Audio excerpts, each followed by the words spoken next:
ভোটের পরে কি সেনাশাসন? সেনাপ্রধানের অতি সক্রিয়তা কিসের ইঙ্গিত? এ নিয়ে থাকবে আজকের একটি গুরুত্বপূর্ণ প্রতিবেদন। ভোটের যখন একদিন বাকি তখন ভয়াবহ একটা গোয়েন্দা রিপোর্টের খবর দিচ্ছে গণমাধ্যম। গোয়েন্দা রিপোর্টে ভয়াবহ একটা চিত্র উঠে এসেছে। সেখানে দেখা যাচ্ছে প্রায় ১০০-র কাছাকাছি আসনে সাংঘর্ষিক পরিস্থিতি হতে পারে। 12ই ফেব্রুয়ারি অগ্নি পরীক্ষা ভারতের। আতঙ্কে ট্রাম্পের গোপন চুক্তিতে ইউনূস। দেশ জুড়ে বিতর্কের ঝড়।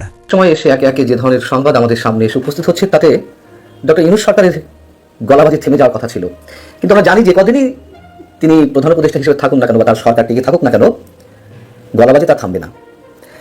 ট্রান্সপারেন্সি ইন্টারন্যাশনাল টিআই বিশ্বব্যাপী দুর্নীতির যে রিপোর্ট দিয়েছে তাতে লজ্জা থাকলে নোবেল বিজয়ী এই যে আমাদের অধ্যাপক প্রধান উপদেষ্টা ইউনূস সাহেব, তিনি নির্বাচনে আগেই পদত্যাগ করতেন। সেটি হলো আপনারা অতীত ইতিহাস থেকে শিক্ষা নেন। বাংলাদেশ আওয়ামী লীগকে ভাগ দিয়ে নির্বাচন করে 15ই ফেব্রুয়ারি নির্বাচন করে 1996 সালে আপনারা কয়দিন থাকতে পেরেছিলেন? এইবারও আপনারা থাকতে পারবেন না। নির্বাচনের 3 মাসের মধ্যে ইনশাআল্লাহ বাংলাদেশ ছেড়ে আপনাদেরকে পালাতে হবে। বাংলাদেশের মানুষকে সাথে নিয়ে, এদেশের জনগণকে সাথে নিয়ে একটি দুর্বার আন্দোলনের মাধ্যমে, একটি গণ আন্দোলনের মাধ্যমে ইনশাআল্লাহ বাংলাদেশ থেকে আপনাদেরকে বিতাড়িত করব। ভোটের পরেই কি সেনাশাসন? সেনাপ্রধানের অতি সক্রিয়তা কিসের ইঙ্গিত? যে সেনাপ্রধানকে ছাত্ররা রোজ অপদস্থ করত, যার চাকরি জীবনের থেকেও কম বয়সের ছাত্ররা তাকে ক্যান্টনমেন্টে থাকার পরামর্শ দিত, যাকে ছাত্রনেতারা অনায়াসে ভারত এবং আওয়ামী লীগের দালাল বলতো, এত কিছু শোনার পরও তিনি কোনোদিন কোনো ছাত্রনেতাকে সেনা পাঠিয়ে তুলে নিয়ে গিয়ে সংযত থাকার বার্তা দেননি। উল্টে গোপালগঞ্জে গিয়ে আওয়ামী লীগের অবরোধে আটকে পড়া হাসনাত সার্জিসদের উদ্ধারে সেনা নামিয়ে সেনার গাড়িতে করে তাদের নিয়ে আসেন, আর সেনার গুলিতে আওয়ামী লীগেরই কয়েকজনের মৃত্যু হয়। এগুলি বলার কারণ তিনি এতদিন ধরে গো বেচারা সেজে থাকা নখ দাঁতহীন বাঘের মতো ছিলেন। কিন্তু নির্বাচন নিয়ে তিনি বা তার দপ্তর অতি তৎপর হয়ে ওঠেন, যেখানে সেনার বিরুদ্ধে যায় এমন কোনো খবরের পরিপ্রেক্ষিতে নয়, যে খবরের প্রেক্ষিতে 21 জন সাংবাদিককে 2 গাড়ি সেনা পাঠিয়ে সেনা ক্যান্টনমেন্টে তুলে নিয়ে যান, সেই খবরটি যে আদৌ সেনার বিরুদ্ধে কিনা তারও প্রমাণ পাওয়া যায়নি। এর আসল উদ্দেশ্য হল সেনাকে নিয়ে কোনো খবর প্রকাশ করার আগে যে কোনো সাংবাদিককে হাজারবার ভাবতে হবে। যা জানা যাচ্ছে, রাজধানী নিকুঞ্জের অফিস ঘেরাও করে অনলাইন নিউজ পোর্টাল বাংলাদেশ টাইমসের বেশ কয়েকজন সাংবাদিককে তুলে নিয়ে যাওয়ার অভিযোগ উঠেছিল। প্রতিষ্ঠানটির editor in chief Sabbir Ahmed Facebook লাইভে এ দাবি করে বলেন, সেনা সদস্যরা বিকালের শিফটের কর্মীদের তুলে নিয়ে যান। সেনাবাহিনীর পক্ষ থেকে দাবি করা হয়েছে তাদের জিজ্ঞাসাবাদের জন্য আনা হয়েছে। শনিবার রাত 9:45টার দিকে বাংলাদেশ টাইমসের অফিসিয়াল ফেসবুক পেজে পোস্ট করে বলা হয়, বাংলাদেশ টাইমস অফিস ঘেরাও করে সাংবাদিকদের তুলে নিয়েছে সেনা সদস্যরা। বাংলাদেশ টাইমসের একজন সংবাদকর্মী জানান, শুক্রবার দুপুরে রাজধানী ইন্টারকন্টিনেন্টাল মোড়ে ইনকিলাব মঞ্চের মুখপাত্র ওসমান আদি হত্যাকাণ্ডের বিচারের দাবিতে চলা আন্দোলনের সময় আন্দোলনকারীদের একজন সেনাবাহিনীকে নিয়ে মন্তব্য করেন, যা প্রচার করে বাংলাদেশ টাইমস। এটিকে কেন্দ্র করেই হয়তো সাংবাদিকদের তুলে নিয়ে যাওয়া হতে পারে। খিলক্ষেত থানার পরিস্রবক আশিকুর রহমান বলেন, যৌথ বাহিনী সন্ধ্যায় নিকুঞ্জ এলাকায় অভিযান চালায়, তবে কী কারণে অভিযান চালানো হয়েছে তা তিনি জানেন না। এ বিষয়ে সেনাবাহিনী হাজি ক্যাম্পের মেজর ফাহাদ বলেন, আমরা জিজ্ঞাসাবাদের জন্য বাংলাদেশ টাইমসের কয়েকজন সংবাদকর্মীকে ক্যাম্পে নিয়ে এসেছি। জিজ্ঞাসাবাদ শেষে কয়েকজনকে ছেড়ে দেওয়া হয়েছে। এখনও কয়েকজনকে জিজ্ঞাসাবাদ চলছে, তাদেরকেও পর্যায়ক্রমে ছেড়ে দেওয়া হবে। তবে ঠিক কী কারণে এবং কয়জন সাংবাদিককে ক্যাম্পে আনা হয়েছে এমন প্রশ্নের জবাবে তিনি বলেন, এ বিষয়ে পরে জানানো হবে। এবার তো ছেড়ে দেওয়া হয়েছে, এরপর যদি কোনো সাংবাদিক সেনার বিরুদ্ধে কোনো কথা বলে তাকে যে ছেড়ে দেওয়া হবে এমন কোনো নিশ্চয়তা নেই। সেনা যে ভোটে তাদের কর্তৃত্ব পুরোপুরি কায়েম করতে চান তার প্রমাণ পাওয়া যায় যখন সেনাপ্রধান নির্বাচন কমিশনের থেকে এই দাবি আদায় করতে চেয়েছিলেন যে সেনা শুধু নির্বাচনী অফিসের বাইরে নয়, ভিতরেও যেন প্রবেশ করতে পারে তার অধিকার দিতে হবে। যদিও নির্বাচন কমিশন তাতে রাজি হয়নি। সেনা এবং সেনাপ্রধান যে প্রচ্ছন্ন বার্তা সব মহলকেই দিয়ে রাখলেন তা বলাই বাহুল্য। যে প্রাক্তন সেনাকর্তাকে দিয়ে সেনাপ্রধান 5ই আগস্ট সব দলের নেতাদের সঙ্গে আলোচনা করে একটি তদারকি সরকার গঠনের ভিত্তি স্থাপন করেছিলেন, সেই প্রাক্তন সেনাপ্রধানই বলছেন যে এবার সেনা শাসন লাগু হতে যাচ্ছে।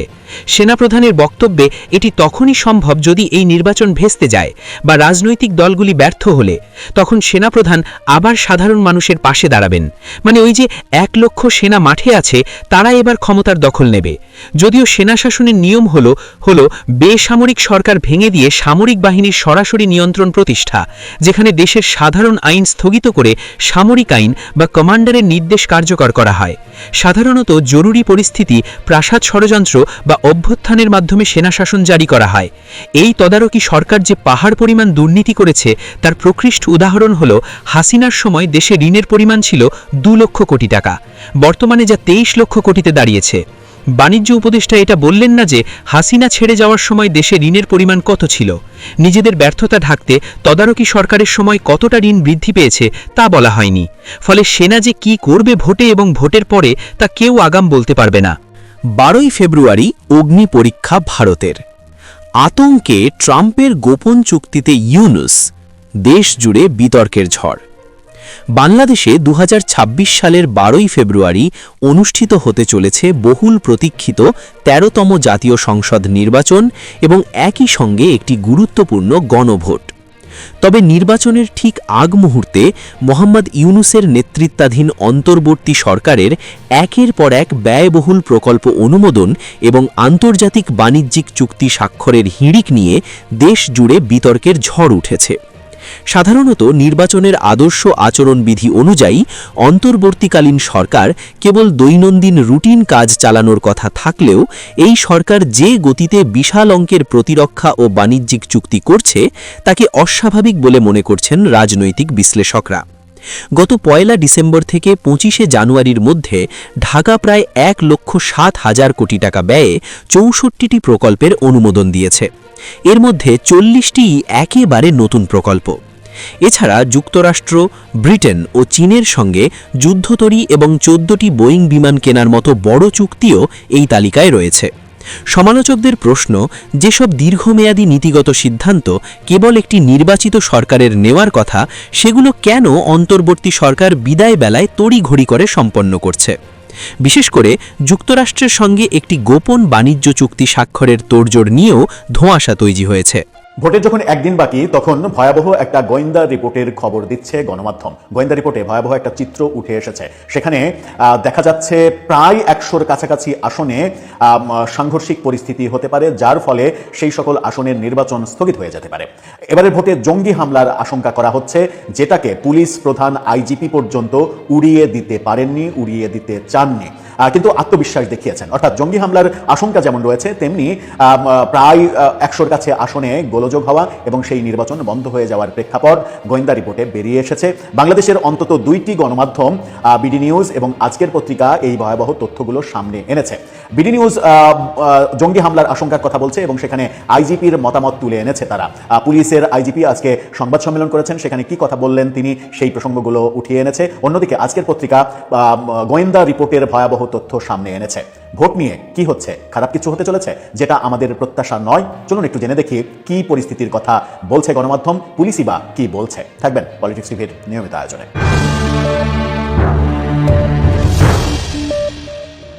দর্শক, বলছিলাম নির্বাচনে জঙ্গি হামলার আশঙ্কা করা হচ্ছে। আপনারা প্রথমেই যদি বিডি নিউজ 24-এর শিরোনামটা দেখে নেন, তাহলে সেখানে বলা হচ্ছে নির্বাচনে জঙ্গি হামলার শঙ্কা আছে, উড়িয়ে দিচ্ছেন না আইজিপি। প্রশ্ন করা হয়েছে তাকে এটা, কিন্তু আইজিপি ব্যাপারটা উড়িয়ে দিতে চাচ্ছেন না, পরিপূর্ণভাবে স্বীকার না করলেও উড়িয়ে দিতে চাননি। সেখানে বলা হচ্ছে ত্রয়োদশ জাতীয় সংসদ নির্বাচনে প্রার্থীদের প্রচারের সময় জঙ্গি হামলার আশঙ্কা ছিল জানিয়ে পুলিশ মহাপরিদর্শক বাহারুল আলম বলেছেন, এখনও সেই শঙ্কা উড়িয়ে দেওয়া যাচ্ছে না।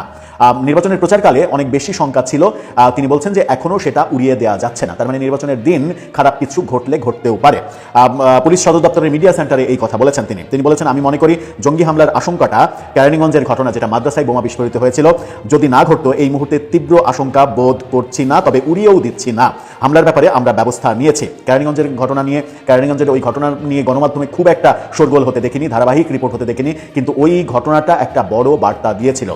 একটা জঙ্গি মানে বোমা বিস্ফোরণে একটা মাদ্রাসার দেয়াল উড়ে যাওয়া, সেখানে জঙ্গিদের আসন গাড়া, আশেপাশের মানুষ এবং ভবন ক্ষতিগ্রস্ত হওয়া, ব্যাপারটা অনেক বড় ব্যাপার ছিল, কিন্তু কোনোভাবেই গণমাধ্যমে ব্যাপারটা বড় হিসেবে আসতে দেখিনি আমরা। নির্বাচনে জঙ্গি হামলার কোনো শঙ্কা আছে কিনা জানতে চাইলে সাংবাদিকদের তিনি বলেন, আমাদের প্রধান আশঙ্কা ছিল প্রচার অভিযানের সময় ক্যাম্পেইনে যারা ইলেকশন বিরোধী তারা মনে করে ওদের ভাষায় তথাকথিত ওয়েস্টার্ন ডেমোক্রেসিটা এটা তাদের মতবাদের সাথে মেলে না, তাদের ধর্মভিত্তিক মনোনয়ন হবে, এগুলো তারা বিরোধী, এরাই এরকম একটা প্ল্যান নির্বাচনী প্রচার অভিযানের সময় ফোটানো ইত্যাদি করা। সেটা গত নির্বাচনের প্রচারণা শেষ হয়ে গেছে, কোনো ঘটনা ঘটেনি, এখন আশ্বস্ত হতে পারি যে তেমন কিছু আর ঘটবে না। অর্থাৎ একটা জঙ্গি গোষ্ঠী যারা বর্তমান গণতান্ত্রিক পরিস্থিতিটাকে মেনে নিতে চায় না, গণতান্ত্রিক পন্থা মানতে চায় না, তারা নির্বাচনের প্রচারের সময় এই ধরনের হামলা করার একটা আশঙ্কা তাদের ছিল, যেটা হয়নি। এটার জন্য তিনি খুশি, কিন্তু মনে করছেন যে এটাকে উড়িয়ে দেওয়া যাচ্ছে না, কিন্তু তিনি মনে করছেন যে এখন আর তেমন আশঙ্কা তিনি করছেন না কিংবা করার মতো পরিবেশ নেই। কিন্তু প্রথম প্রশ্নের সরাসরি উত্তরে তিনি বলেছেন উড়িয়ে দেয়া যাচ্ছে না, তার মানে এখনো এই নির্বাচনে জঙ্গি হামলার আশঙ্কা রয়েছে। সময় এসে একে একে যে ধরনের সংবাদ আমাদের সামনে এসে উপস্থিত হচ্ছে, তাতে ডক্টর ইউনূস সরকারের গলাবাজি থেমে যাওয়ার কথা ছিল। কিন্তু আমরা জানি যে কদিনই তিনি প্রধান উপদেষ্টা হিসেবে থাকুন না কেন বা তার সরকার টিকে থাকুক না কেন, গলাবাজি তার থামবে না। ট্রান্সপারেন্সি ইন্টারন্যাশনাল টিআই বিশ্বব্যাপী দুর্নীতির যে রিপোর্ট দিয়েছে, তাতে লজ্জা থাকলে নোবেল বিজয়ী এই যে আমাদের অধ্যাপক প্রধান উপদেষ্টা ইউনূস সাহেব, তিনি নির্বাচনে আগেই পদত্যাগ করতেন। যেহেতু তার একটি সুনাম রয়েছে বিশ্বজোড়া শান্তির দূত হিসেবে, সেহেতু তার তো পদত্যাগ করারই কথা অনেকে আশা করতে পারেন, কিন্তু তার বোধহয় কুসুমকালেও সম্ভব নয় স্বাভাবিক অবস্থাতে। 2025-এর দুর্নীতির ধারণা সূচক রিপোর্টে, টিআইয়ের রিপোর্টে শ্রীলঙ্কা, নেপাল, লাওস, ভিয়েতনামের মতন দেশগুলো ডিজিটাল ব্যবস্থা এবং কঠোর বিচারিক পদক্ষেপের মাধ্যমে দুর্নীতি নিয়ন্ত্রণে তারা বেশ এগিয়েছে। অথচ বাংলাদেশ সেখানে ব্যর্থ হয়েছে। শ্রীলঙ্কা বাংলাদেশের চেয়ে আগের চেয়ে শ্রীলঙ্কা তার আগে অবস্থান থেকে 3 পয়েন্ট বেশি স্কোর পেয়েছে। এই শ্রীলঙ্কাতেই তো আমরা দেখলাম গণঅভ্যুত্থানের ঘটনা। নেপালেও জেনজিদের যে সফল আন্দোলন, সবকিছুই বাংলাদেশে ঘটেছে, কিন্তু দুর্নীতি, অনিয়ম সবকিছুকে ছাড়িয়ে গেছে বাংলাদেশ। শুধুমাত্র ডক্টর মোহাম্মদ ইউনূস, তার উপদেষ্টা পরিষদের যে সদস্যরা এবং কিছু তরুণ মিলে বাংলাদেশের গলা টিকে ধরেছে। দুর্নীতির ধারণা সূচকে বাংলাদেশ এবার 100-র মধ্যে 24 পয়েন্ট পেয়ে বিশ্বে নিচের দিক থেকে 13তম অবস্থানে রয়েছে, যা আগের বছরের তুলনায় 1 ধাপ কম। এটি প্রকাশ করা হয়েছে এই রিপোর্টে 2025-এর কার্যাবলী নিয়ে, কিন্তু 24-এর তুলনায় আরও 1 ধাপ কম এসে অবনয়ন করেছে। তাহলে 24-এর অর্ধেকটা সময় তো শেখ হাসিনা সরকার ছিল, তাই না? আর 25-এর পুরোটা জুড়ে ইউনূস সরকার। এই রিপোর্ট প্রকাশের সময় টিআইবির নির্বাহী পরিচালক ডক্টর ইফতেখারুজ্জামান তিনি যে বক্তব্য তুলে ধরেছেন তা হচ্ছে এরকম যে এটি অর্থাৎ বাংলাদেশ প্রসঙ্গে যে রিপোর্টটি উপস্থাপন করা হয়েছে, সেটি মূলত একটি হারানো সুযোগের চিত্র। একদিকে জুলাই আন্দোলনের মাধ্যমে চোরতন্ত্রের পতনের ইতিবাচক মূল্যায়ন পাওয়া গেছে, অন্যদিকে সংস্কার প্রক্রিয়া ধাক্কা, মাঠ পর্যায়ে দুর্নীতির স্থায়িত্ব এবং স্বচ্ছ ও জবাবদিহিমূলক শাসনের ঘাটতির কারণে সামগ্রিক মূল্যায়ন নেতিবাচক রয়ে গেছে। ডক্টর ইফতেখারুজ্জামান বা টিআইয়ের যে রিপোর্ট, সেই রিপোর্ট হয়তো ঠিক আছে, স্বচ্ছতার সঙ্গে করা হয়েছে, কিন্তু ডক্টর ইউনূসের প্রতি বা ডক্টর ইউনূস সরকারের প্রতি আমরা দেখলাম যে ডক্টর ইফতেখারুজ্জামান সাহেব কিছুটা বোধহয় লজ্জা পেয়ে একটু সফট মানসিকতা প্রদর্শন করেছেন। তিনি আওয়ামী লীগকে বলছেন, আওয়ামী লীগের শাসনকে বলছেন ঠিকই চোরতন্ত্র, কিন্তু ইউনূস সরকার সম্পর্কে তিনি খানিকটা হালকাভাবে তুলে ধরেছেন তার বক্তব্যকে। হতেই পারে তিনি ইউনূস সরকারের খুব ঘনিষ্ঠ জন হিসেবে কাজ করেছেন এবং দুর্নীতি দমন কমিশন, দুদক সংস্কার কমিশনের প্রধান হিসেবে কাজ করছেন। সেই হিসেবে সেই জায়গা থেকে তার হয়তো একটু চক্ষু লজ্জা আছে, এই কারণেই তিনি একটু ঘুরিয়ে ফিরিয়ে মন্তব্যগুলো করেছেন ইউনূস সরকার সম্পর্কে। এই রিপোর্ট অনুযায়ী বাংলাদেশ দক্ষিণ এশিয়ার 8টা দেশের মধ্যে সর্বনিম্ন অবস্থানে। বৈশ্বিকভাবে 180 দেশের মধ্যে বাংলাদেশ রয়েছে সর্বনিম্ন কুইন্টালে, অর্থাৎ 150তম অবস্থানে, যা দুর্নীতি নিয়ন্ত্রণ হারানো দেশগুলোর কাতারে নিঃসন্দেহে বাংলাদেশ নিয়ন্ত্রণ হারিয়েছেন দুর্নীতি দমনের ক্ষেত্রে, নিয়ন্ত্রণের ক্ষেত্রে।